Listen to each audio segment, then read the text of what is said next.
Remember when a Harley meant something? When it wasn't just chrome, it was a badge of freedom. That dream is dying. Sales are tanking, riders are leaving, and the next generation, they're not buying in. This isn't a comeback story, it's a warning. Because if Harley doesn't act now, America's most iconic motorcycle brand could vanish for good. From icon to crisis. There was a time when seeing a Harley Davidson on the road meant something. It wasn't just a motorcycle, it was a badge of honor, a rolling symbol of American grit and rebellion. But in 2024, that symbol is rusting. The latest earnings report didn't just reveal a slowdown, it exposed a crisis. Sales across the globe have nosedived, with North America, once Harley's stronghold, becoming ground zero for its unraveling. The dealerships that once buzzed with excitement are now graveyards of unsold inventory, packed with chrome machines collecting dust instead of miles. And overseas, the story is just as grim. In markets like India, China, and across Southeast Asia, regions that Harley once saw as lifelines for growth, the numbers are collapsing. Once optimistic international expansions have become costly burdens. Consumer interest has evaporated, and so have dealer partnerships. Harley's bold global strategy is now backfiring hard, and there's no cavalry on the horizon. Meanwhile, inside the company, panic is setting in. Production costs are spiraling, especially with raw material volatility and logistics chaos. Margins have thinned to dangerous levels. Every new bike built is a gamble. Will it sell? Will it sit? No one knows. But the longer they sit, the worse it gets. Financing costs rise, dealer confidence plummets, and the floor plans, those financial arrangements that allow dealerships to stock bikes, become liabilities, not lifelines. Harley Davidson isn't just having a rough year, it's bleeding cash, losing ground, and staggering under the weight of its own legacy. What we're watching now isn't a temporary dip, it's a systemic failure. The engine isn't sputtering, it's seizing. But the financial collapse was just the beginning of Harley's downfall, the dealership trap that killed the sale. Buying a Harley Davidson should feel like a momentous experience, but for too many riders it now feels like a trap. Hidden fees, predatory markups, forced accessories. It's not just frustrating, it's insulting. Dealerships that once stood as temples of rider culture are now operating like luxury car lots, without the customer service to back it up. Let's talk numbers. A bike listed at $25,000 might walk out the door at over $32,000 after dealer fees, freight charges, prep cost, and often mandatory upgrades like paint protection or service plans.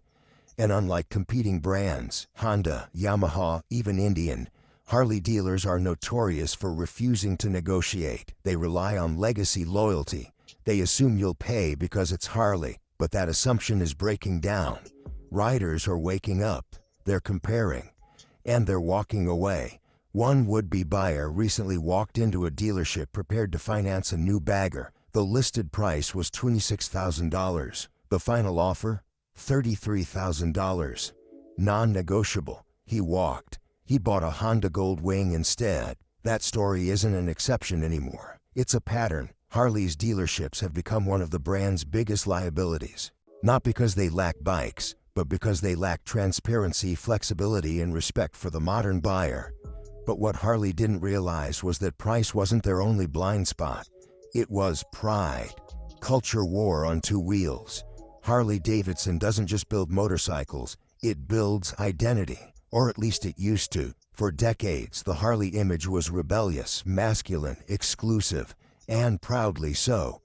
But that image hasn't aged well. To younger riders, millennials, Gen Z, it feels more like a costume than a culture.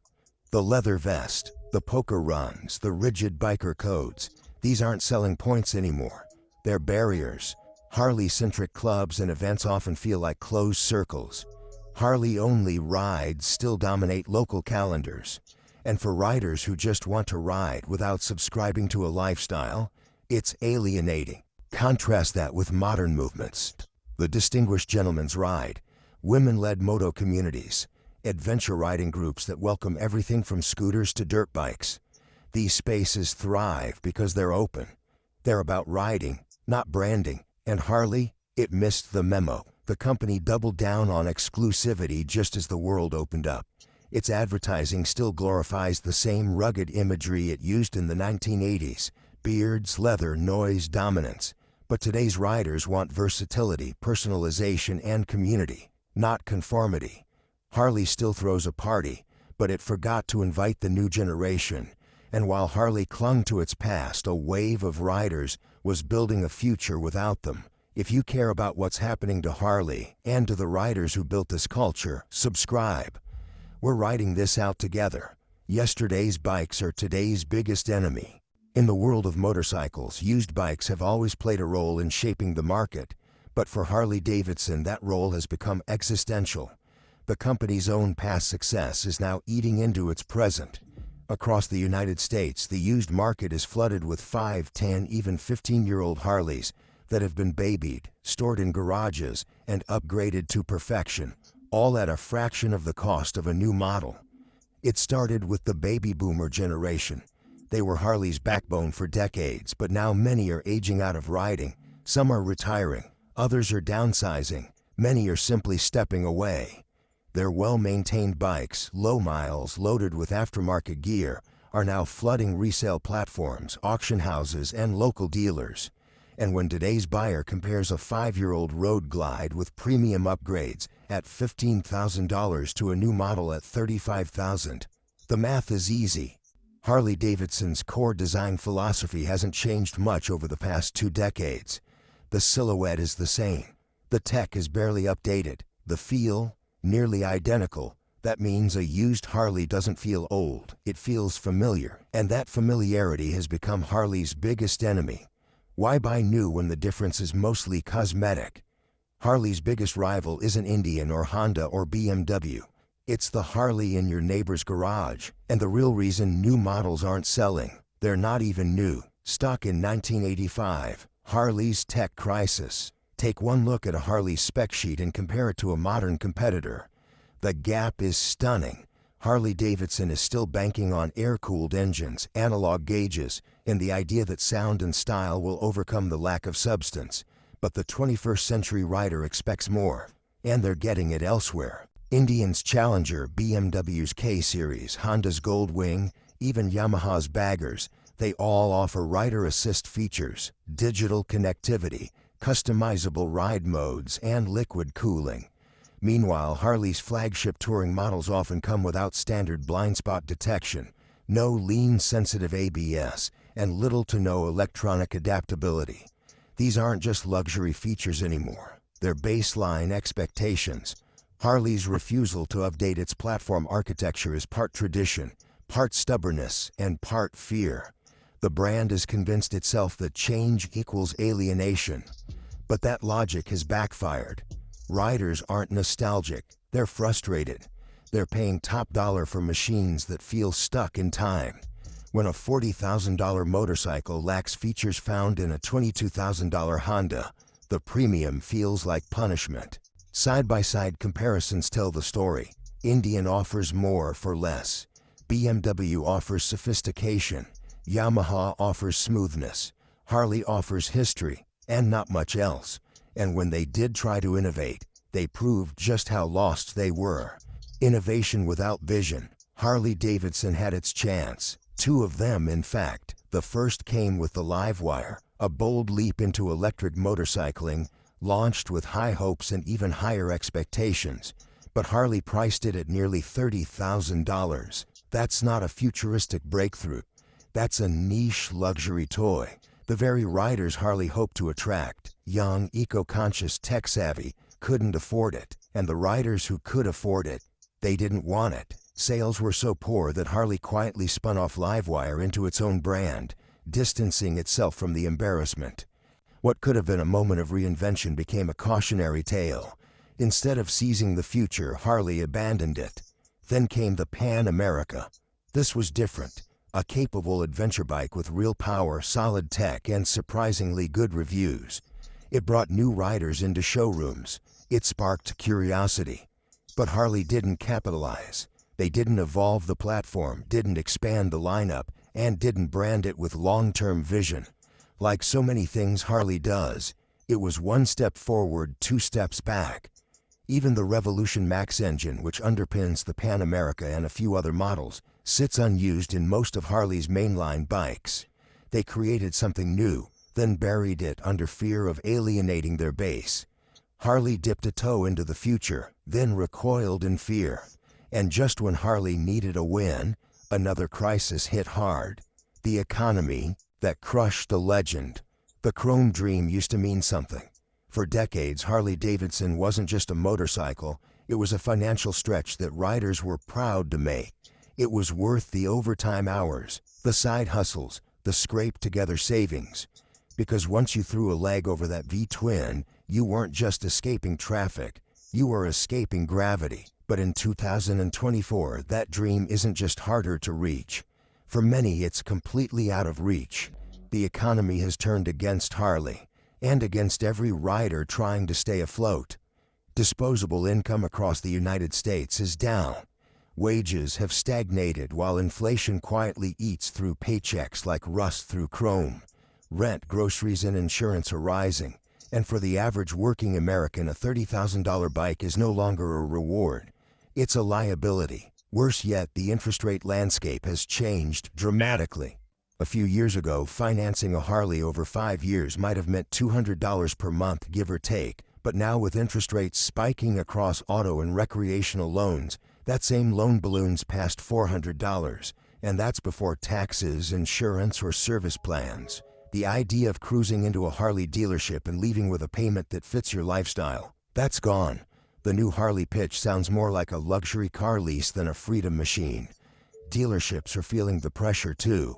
They're watching buyers come in, crunch the numbers, and walk right back out. Riders who once would have financed a Road Glide are now looking at Honda Rebels or Kawasaki Vulcans.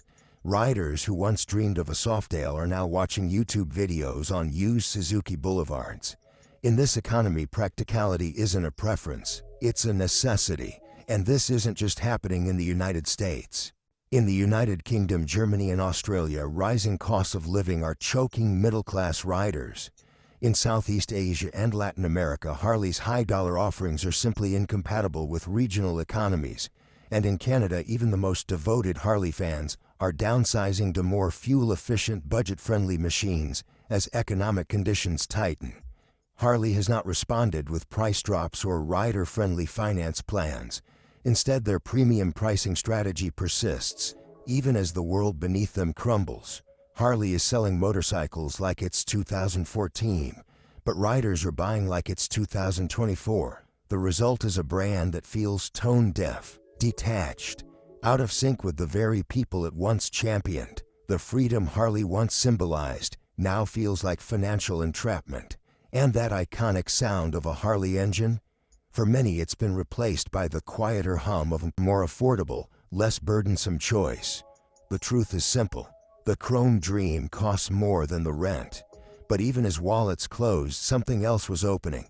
The door to a new generation of rivals. The global invasion Harley never saw coming. For most of the 20th century, Harley Davidson was America's loudest export. Wherever freedom needed a flag, Harley showed up first, with chrome, muscle, and thunder. But as Harley clung to its legacy, the rest of the world started writing a new future. And now, that rumble is being drowned out, not by noise but by precision. Across Europe, Asia, and South America, Harley Davidson is quietly losing its global strongholds. And in their place, international juggernauts are setting up shop with smarter strategies, more accessible pricing, and motorcycles that meet modern needs. Not mid-century fantasies. BMW is the most brutal proof. In Germany and across Europe, BMW Motorrad has transformed the luxury touring market into a masterclass in engineering. Adaptive suspension, radar-based cruise control, liquid-cooled boxer engines, seamless connectivity, and state-of-the-art rider aids have turned bikes like the R1250 RT into legends of the Autobahn. These machines are smoother, faster, safer, and priced with brutal efficiency. Harley's old-world air-cooled platforms don't just look outdated next to a BMW, they feel ancient. Meanwhile, Honda quietly dominates the global reliability war. Their Gold Wing redefined touring motorcycles with 6-cylinder precision, dual-clutch transmissions, and whisper-quiet refinement. But it's not just about touring. Honda's smaller displacement cruisers, like the Rebel 500, sell by the tens of thousands around the world, offering younger and budget-conscious riders a premium experience at a fraction of Harley's cost. And then there's Royal Enfield, the comeback Harley never saw coming. Once mocked for being underpowered and outdated, Royal Enfield now commands serious market share in India, Southeast Asia, and even Europe. The Meteor, the Classic 350, and the Interceptor 650 are light, reliable, charmingly retro, and most importantly, affordable. They're priced where Harley used to be, in reach. In Latin America and Africa, Harley's market presence has nearly vanished. In the Philippines, Malaysia, and Thailand, local brands and Japanese manufacturers have seized entire segments. Harley's inability to localize its pricing or build strategic global alliances has left them walled off from the next generation of international riders. The worst part: this global shift wasn't a sudden ambush. It was a slow-motion collapse. Harley had time to adjust, time to partner, time to innovate for emerging markets. But instead of building bridges, they built borders. Instead of adapting, they dug in. And now, those borders are being erased by competitors who are faster, smarter, and less burdened by legacy. But Harley wasn't just losing roads, it was losing riders. Riders who left and aren't coming back. Some departures happen quietly: a missed ride, a garage sale, a Facebook marketplace listing. Other departures are louder: heated arguments in dealership lobbies, angry Reddit threads, YouTube rants. But however they leave, one thing is clear: Harley riders are leaving, and they're not coming back. These aren't newcomers. These are men and women who spent decades flying the bar and shield. Riders who rode across states, showed up to rallies, and bought into the myth Harley sold them. They weren't just customers, they were disciples. But now, they're disillusioned and in many cases disgusted. What changed? For some, it was the dealership betrayal. Riders who walked in for an $18,000 bike and left staring at a $32,000 invoice. Others were tired of the same tech promises year after year, promises that never materialized. For many, the tipping point was emotional. Harley's image started to feel less like family and more like a costume. A brand that once symbolized authenticity now feels like an overpriced fashion statement. Testimonies pour in daily. A rider from Arizona trades in his Street Glide for an Indian Challenger and posts, "I didn't leave Harley. Harley left me."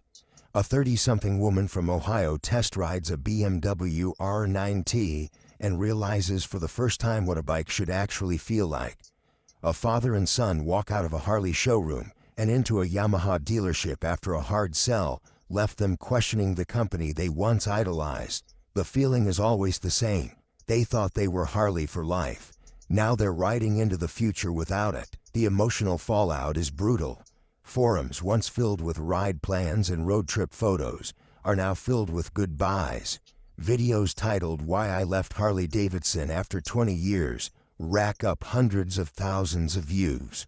These are not brand haters. These are brand survivors, speaking out because they feel abandoned by the machine they once loved. And if this all feels familiar, it's because it already happened once before. History repeats.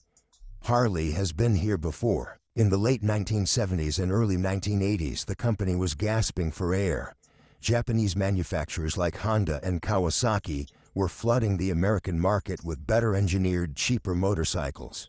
Harley's quality control was in the gutter, its technology behind by decades, and its sales plummeting. Back then, Harley was rescued by tariffs, patriotism, and a generation of riders nostalgic for the good old days. The Reagan administration slapped a massive import tariff on foreign motorcycles above 700 cubic centimeters. That gave Harley breathing room. Meanwhile, the company rebranded itself as America's last true motorcycle maker and capitalized on that image with ruthless precision. But 2024 is not 1984. There are no tariffs coming, no Reagan-era policy shifts, no unifying patriotism waiting to be tapped. Today's buyers want value, performance, and smart financing, not stars and stripes. Back then, the enemy was external, Japan. Today, the threat is internal, Harley's refusal to evolve. It's not Yamaha or Honda killing Harley Davidson, it's Harley Davidson's inability to change. The world has moved on. The brand stayed the same. And the truth is brutal. You only get to come back from the edge once. But is Harley truly out of moves? Is the end inevitable? Or could there still be one final move that changes everything? But is there still one move left on Harley's board? Can Harley still be saved? For all the doom and gloom, the truth is this. Harley Davidson is not dead yet. Yes, the company is in free fall. Yes, they are hemorrhaging market share, relevance, and cultural clout. But history has shown that iconic brands can claw their way back from the edge if they make the hard decisions and move fast. The window is shrinking, but it's not shut. First, Harley must fix its pricing, not just adjust it, rebuild it. Entry-level Harleys must come down from the clouds and hit the pavement where real riders live. A base model needs to be under $10,000, not after incentives, not after negotiating. From the start, that means stripping unnecessary dealership markups, eliminating forced add-ons, and offering factory-standard bikes that riders can actually afford, because a motorcycle that's aspirational and unattainable is just a museum piece. Second, Harley must commit fully to modern engines. The Revolution Max platform is a great start, but it cannot be limited to a few niche models. Air-cooled engines may be nostalgic, but they're dragging Harley down. Emission standards, heat issues, and outdated tech make them a liability. Harley needs to embrace liquid cooling across the lineup and stop apologizing for it. Riders want performance. Deliver it. Third, Harley must clean house at the dealership level. The buying experience is broken. Hidden fees, shady pricing, high-pressure tactics, these are not relics of the past. They're current policy. Harley must enforce pricing transparency, rein in predatory dealers, and return control to the brand. The dealership should be a gateway to community, not a gauntlet of financial punishment. Fourth, and maybe most important, Harley must rewrite its story. The outlaw branding, the leather-only aesthetic, the idea that you're only a rider if you look like you stepped out of 1989, it has to go. Harley must become a brand that welcomes everyone. Commuters, women, new riders, city dwellers, young professionals. This isn't about selling out, it's about surviving.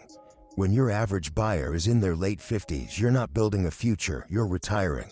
This also means marketing needs a full reboot. Show diverse riders, emphasize features and value, highlight reliability, innovation, and flexibility. Partner with influencers, urban riders, and adventure communities. Stop preaching and start listening. The next generation doesn't want a sermon, they want a solution. And it's not just about saving Harley, it's about saving American motorcycling itself. Because like it or not, Harley is still the symbol of it all. If they fall, it sends a signal, a loud one, that America stopped caring about building bikes for its own people. So can Harley still be saved? Absolutely. But only if they treat this moment not as a crisis, but as a reckoning. Because if they don't change everything, everything will change without them. What happens if Harley dies? What happens if Harley Davidson disappears? Not just a shutdown or a buyout, but a true death of the brand. What does that do to American motorcycling culture? The answer is simple. Everything changes. For over 100 years, Harley wasn't just a motorcycle company. It was a movement, a rolling anthem. It shaped everything from fashion to film, from politics to pop culture. You didn't even have to ride to know what Harley stood for. Freedom, rebellion, blue-collar grit. The hum of a V-twin was as American as the stars and stripes. But if Harley dies, that sound fades. Sturgis shrinks, the clubs fracture, the dealerships close. The Harley-only events vanish. The road loses a piece of its mythology. That doesn't mean riders will stop riding, but it does mean something elemental goes missing.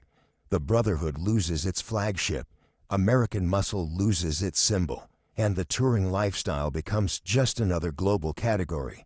dominated by BMW tech, Honda reliability, and Indian's smarter spin on nostalgia. And here's the irony. Harley's refusal to modernize might turn America's most iconic motorcycle brand into a footnote in its own story. More than that, a Harley collapse creates a ripple effect in the industry. Fewer dealerships, fewer mechanics, fewer accessory brands, whole towns that built their identity around Harley events or factories. They feel the aftershock, and riders, especially older ones, find themselves adrift. Because for them, Harley wasn't just a purchase, it was a promise. The culture doesn't collapse overnight, but it does erode. And as it fades, new cultures rise to replace it. Urban e-bike scenes, electric touring groups, international moto communities where branding is less important than utility. Harley's death won't be a boom. It'll be a slow, quiet fade, a ghost on the highway, a legend everyone remembers, but no one follows. But it's not just the past that's at stake, it's the riders still to come. The final ride, America after Harley. This is the final chapter, not just of the script, but of a legacy that's been in motion for more than 120 years. Harley Davidson may still be here on paper, but the question is, what does it mean to be Harley if the myth is gone? Because Harley wasn't just a company. It was a story, a ritual, a rite of passage. It was the bike you bought when you made it, when you said, "This is who I am." But now, for the first time in modern memory, that sentence doesn't end with Harley. It ends with Indian, or Honda, or Triumph, or nothing at all. And maybe that's the natural order. Maybe myths are meant to fade. Maybe they're not supposed to survive the digital age. Maybe the road has already chosen its new voices. But here's what won't fade: the hunger to ride, the thrill of throttle, the need to go. Those are eternal. And long after the bar and shield vanishes from showroom windows, there will still be riders out there chasing sunrises and skipping sleet for open highways. The final ride isn't Harley's, it's ours. And someone, some brand, some rider, some rebel with a new idea will take that torch and run. This isn't just the end of a company, it could be the end of an era. Harley's future is on the line, and it's not guaranteed. What do you think? Can they turn it around, or is this the final ride? Drop your thoughts in the comments.